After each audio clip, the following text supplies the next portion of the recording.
মাননীয় সদস্য জনাব মোহাম্মদ হুসামউদ্দিন চৌধুরী, সিলেট 5, 2 মিনিট। আসসালামু আলাইকুম। মাননীয় স্পিকার, আপনাকে ধন্যবাদ। আমার উত্তরপূর্ণীয় বিষয় হচ্ছে দেশের সরকারি আলিয়া মাদ্রাসা সমূহ নিয়ে। আমরা জানি যে আমাদের দেশে 3টি পূর্ণ সরকারি মাদ্রাসা রয়েছে। একটি সিলেট সরকারি আলিয়া মাদ্রাসা, একটি হচ্ছে ঢাকা মাদ্রাসা আলিয়া ঢাকা, এবং একটি হচ্ছে বগুড়া আলিয়া মাদ্রাসা। এই 3টি মাদ্রাসার অত্যন্ত দুরবস্থা বিদ্যমান।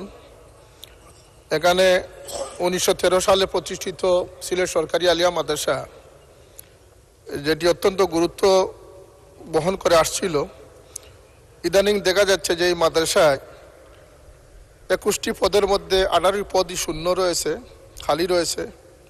শিক্ষকদের ক্ষেত্রে সৃজিত পদ, কর্মচারীদের 21টি পদের মধ্যে 17টি পদই খালি রয়েছে, এবং আরও 14টি পদ খালি রয়েছে বিভিন্ন পর্যায়ের।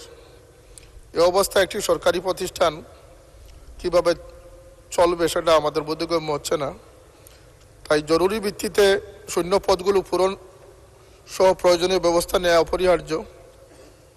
এবং এই বিষয়ে মাননীয় স্পিকার, আপনার মাধ্যমে এই 3টি সরকারি আলিয়া মাদ্রাসা যাতে পূর্ণাঙ্গ এবং জোরদারভাবে চলতে পারে সে বিষয়ে মাননীয় শিক্ষামন্ত্রী এবং কারিগরি বিষয়ে সংশ্লিষ্ট মন্ত্রী মহোদয়দেরকে বিনীতভাবে অনুরোধ জানাচ্ছি।